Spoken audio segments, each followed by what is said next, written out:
آج ایک شوشہ اٹھا ہوا ہے اور اسی اسلام آباد اور پنڈی کی مسجد کے خطیب نے یہ کہہ دیا کہ یزید کو رحمت اللہ علیہ کہا گیا۔ تیرے کہنے سے اللہ رحمت برسائے گا؟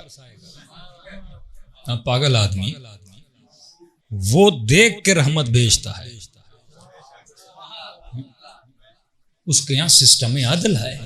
یعنی آپ یہ سوچیں جس قوم کے جوان کا رول ماڈل یزید بن جائے، یہ فساد پھیلا رہے ہیں نا، کہ وہ تربیت جو رسول خدا نے، ایک جوان وہ ہے جس کا رول ماڈل ہے محمد مصطفیٰ، جو فرماتے ہیں بعثت لأتمم مکارم الاخلاق، اے مسلمانوں میں اس لیے مبعوث ہوا تاکہ تجھے با اخلاق بناؤں۔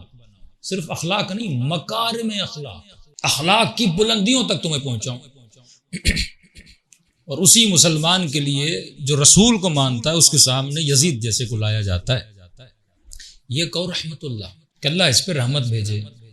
اب یہ جوان سوچے گا نہیں بھائی جب یزید اتنا کچھ کر چکا اس پر رحمت ہے تو میرے چھوٹے چھوٹے گناہوں کو خدا کیا کرے گا؟ تو مجھے بھی جو دین میں کرنا ہے کرنے دو۔ بڑا اچھا اسلام ہے جس میں اتنی پارٹی بازی ہے۔ کتنی پارٹی بازی ہے کہ ایک نے رسول کو دیکھ لیا، 4 لفظ رسول سے سن لیے، وہ صحابی بنا۔ اب کیوں کہ اس کا بیٹا ہے، تو پھر اس ملک میں کیوں چیخیں مارتے ہو اور دھاڑے مارتے ہو؟ جب سیاسی پارٹیاں باپ کے بعد بیٹا آتا ہے، بیٹے کے بعد بیٹا آتا ہے، یہ اصول پھر یہاں بھی چلا۔ رسول اسی عصبیت کو توڑنے آئے۔ قرآن کہتا ہے ان اکرمکم عند اللہ اتقاکم، معیار تقوی ہے۔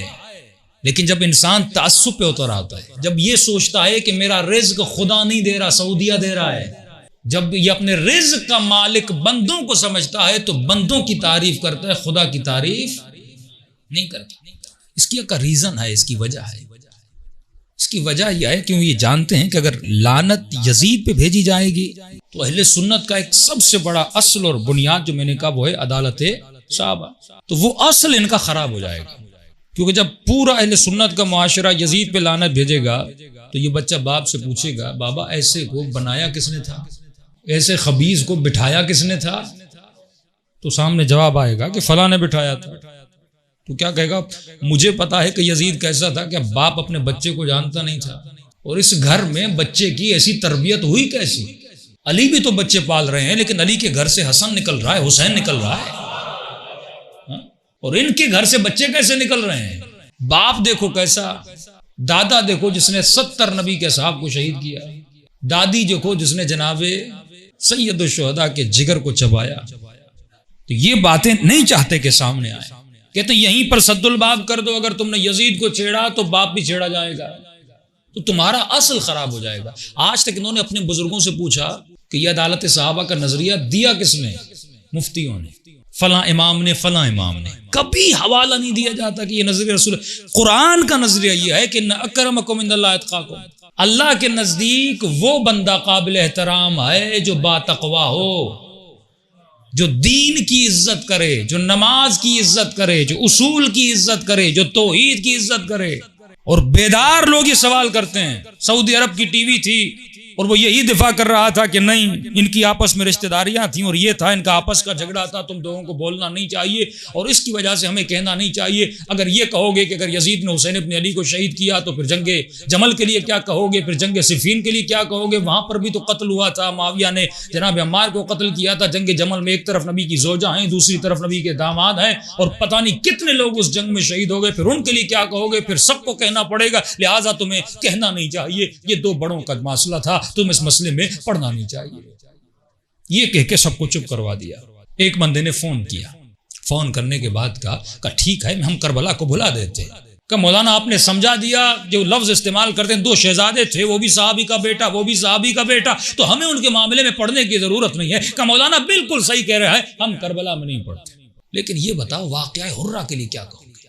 3 دن مدینے کو اپنے سپاہیوں پر حلال کر دیا، 400 عورتیں حاملہ ہو گئیں، 400 زنازادے بچے پیدا ہوئے۔ مسلمان اس کی ڈر سے کعبے میں چھپ گئے۔ 3 دن کعبۃ اللہ کو ڈھایا گیا، آگ لگائی گئی، بوڑھے بوڑھے صحابیوں کو مارا گیا۔ کہ اس کے بارے میں آپ کیا کہیں گے؟ تم کسی کے ظلم کو کربلا میں چھپا سکتے ہو، اور حسین تو پہلے ہی بتا کر گئے تھے اگر اس خبیث کا مقابلہ نہیں کرو گے یہ آگ تیرے گھر تک بھی آئے گی۔ اے مدینے والو، یہ مت سوچنا صرف حسین کا گھر اجڑے گا، تیرا گھر بھی اجڑ جائے گا۔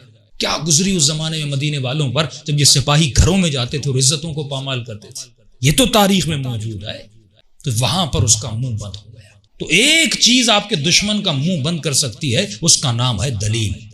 آنسو فرماتے نحن ابناء الدلیل، تو دلیل سے بات کیا کر. اور یہ دلیل ہے جو دشمن کے منہ کو بند کرتی ہے. اور سب سے پہلا اصل اور مقام جو زیارت عاشوراء میں بیان کیا جاتا ہے، سب سے زیادہ لعنت جو ہے وہ زیارت عاشوراء میں کی گئی. اور اسی زیارت عاشوراء پر پاکستان میں پابندی لگانے کی سازش کی جا رہی ہے. کیونکہ زیارت عاشوراء میں لعنت ہے، بنو امیہ پہ لعنت ہے، آل زیاد پہ لعنت ہے. بھائی اگر لعنت بھیجنا جرم ہوتا تو 41 مرتبہ خدا قرآن میں لعنت کیوں بھیجتا؟ 41 ٹائم خدا نے قرآن میں لعنتیں بھیجی ہیں. اس کا مطلب لعنت بھیجنا بری بات نہیں ہے، دیکھنا یہ ہے کہ کس پہ لعنت بھیجی جائے. تو آؤ اللہ اکبر.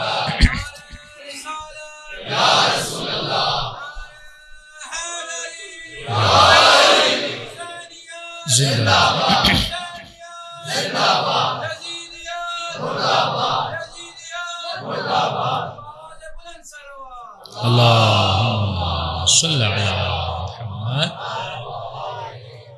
ہم تو یہ کہتے نہیں کس پہ لعنت بھیجو، ہم کہتے ہیں یہ دیکھو خدا نے کس پہ لعنت بھیجی، تم بھی اس پہ لعنت بھیجو.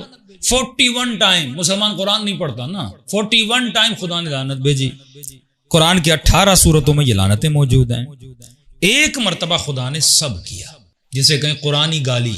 اور اس کے بعد بھی خدا نے یہ کہا وَلَا تَسُبُّوا الَّذِينَ يَدْعُونَ مِن دُونِ اللَّهِ، لیکن تجھے گالی دینے کی اجازت نہیں ہے. کیونکہ خدا کی گالی بھی گالی نہیں تھی.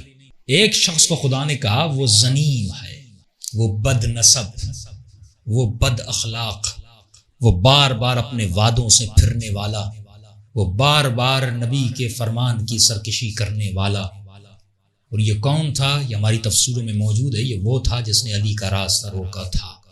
اس بحث میں نہیں جا رہا.